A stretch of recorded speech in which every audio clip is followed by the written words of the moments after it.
The entire ballroom fell silent when the young woman in the grease-stained jacket placed her hand on the velvet cover hiding the world's newest $20 million supercar. The CEO standing beside her let out a cold, dismissive laugh. Less than 24 hours earlier, he had looked directly into her eyes and said the words she would never forget. "You could never build a supercar." What happened next left investors speechless, humbled one of the most powerful executives in the automotive industry, and revealed a secret hidden beneath carbon fiber, titanium, and 20 years of sacrifice. Before we begin, if you believe kindness, second chances, and never giving up can change lives, please like this video, share it with someone who needs inspiration, and subscribe to Kindness Hub. Comment below and tell us where you're watching from and whether you've ever been underestimated. Morning sunlight poured through the enormous glass walls of the International Mobility Summit in Monterey, California. Outside, luxury vehicles lined the oceanfront avenue while journalists hurried between exhibition halls carrying cameras and microphones. Inside Hall C, the center of attention was Titan Velocity Automotive, the company preparing to unveil the most expensive production supercar in modern history.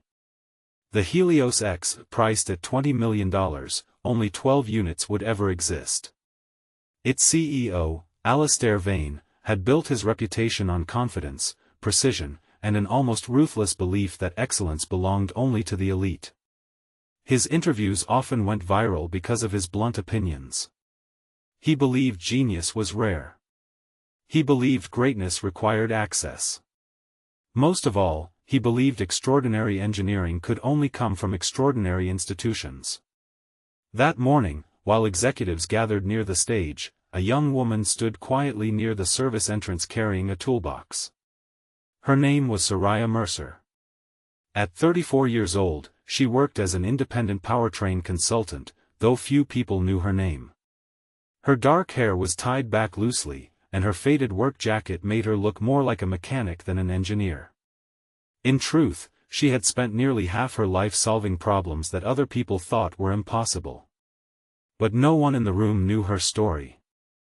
No one knew that when Soraya was 12 years old, she spent evenings helping her father repair old motorcycles behind their small home in rural Nevada. No one knew that after her father died unexpectedly, she dropped out of college twice to help support her younger brother.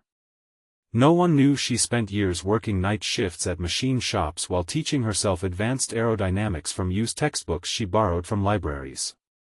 No one knew she designed engine components on outdated computers after midnight because she couldn't afford professional software. And no one knew that some of the world's most advanced automotive patents carried her fingerprints, hidden behind non-disclosure agreements and corporate contracts. Years earlier, companies had paid for her ideas without ever putting her name on them. She never complained. She simply kept building. That morning, Soraya had been called to the summit because Titan Velocity's engineering team discovered an issue during final calibration testing. The Helios X had a dangerous instability problem at high speeds. Engineers had spent weeks trying to solve it. Nothing worked. As Soraya reviewed technical reports backstage, Alastair approached with several executives. His tailored suit contrasted sharply with her worn jacket. He looked at her credentials, then glanced at her toolbox. His expression changed immediately. He asked where she had studied. Soraya explained that she never completed her degree. He asked which elite manufacturer she had worked for. She listed small consulting contracts and independent projects. The executives exchanged amused looks. Then came the sentence that settled heavily in the air. Alastair smiled politely before telling her that building a supercar required experience beyond garages and side projects. He said people spent decades at top companies learning what she could never learn alone. Finally, he delivered the words that cut deeper than he realized. You could never build a supercar. Soraya simply nodded. Years of disappointment had taught her not to argue. Instead, she asked for access to the vehicle data. For the next 6 hours, while journalists toured exhibits and executives attended networking events, Soraya sat alone in a temporary workstation surrounded by screens filled with telemetry. She ignored the whispers. She ignored the curious stares. She focused entirely on the problem. As afternoon sunlight moved across the hall, she noticed something everyone else had missed. The instability wasn't caused by software. It wasn't caused by the suspension. It wasn't caused by the tires. It originated from a resonance issue created by airflow interacting with the active rear diffuser during specific acceleration patterns. The solution required changing the synchronization timing between two independent systems.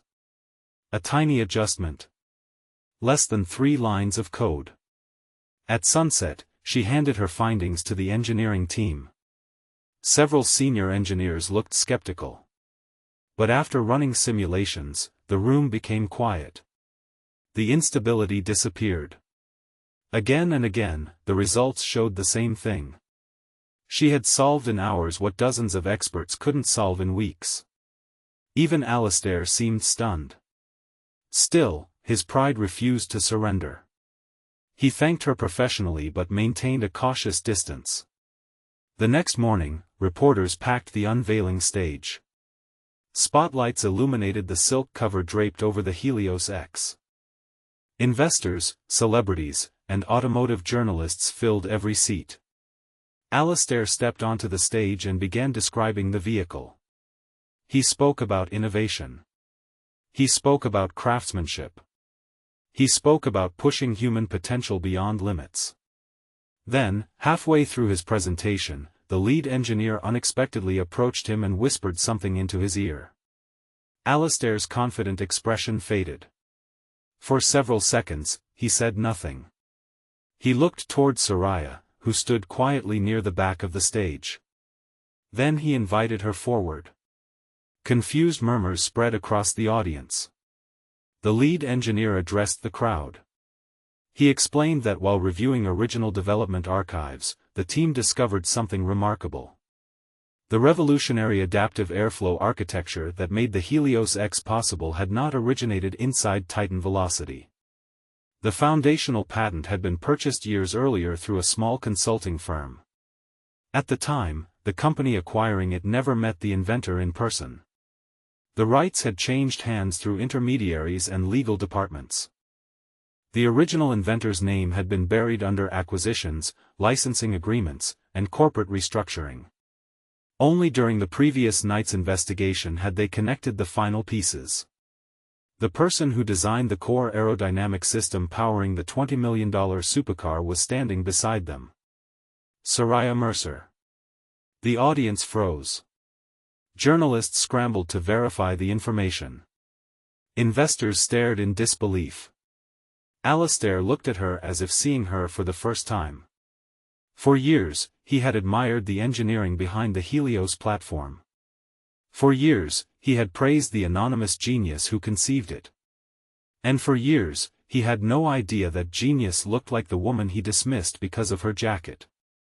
The same woman he told could never build a supercar. Emotion filled Soraya's eyes. Not because she wanted revenge.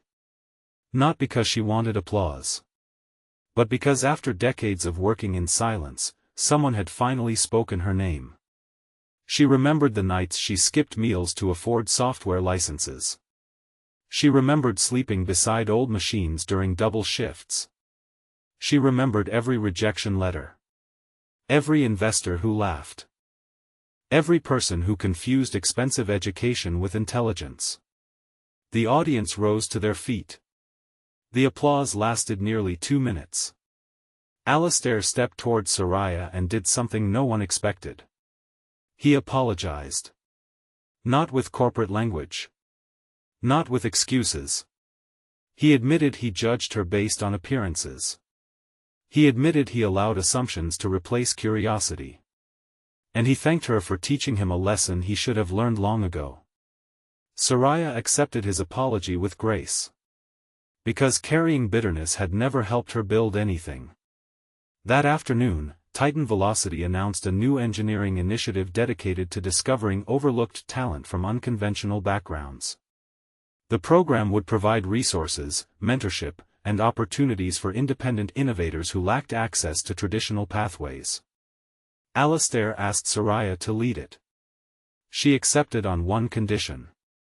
No applicant would be evaluated based on where they studied, how they dressed, or who they knew. Only their ideas would matter. Months later, dozens of young engineers entered workshops carrying prototypes built in garages, bedrooms, and small community colleges. For the first time, many felt seen. Many felt possible.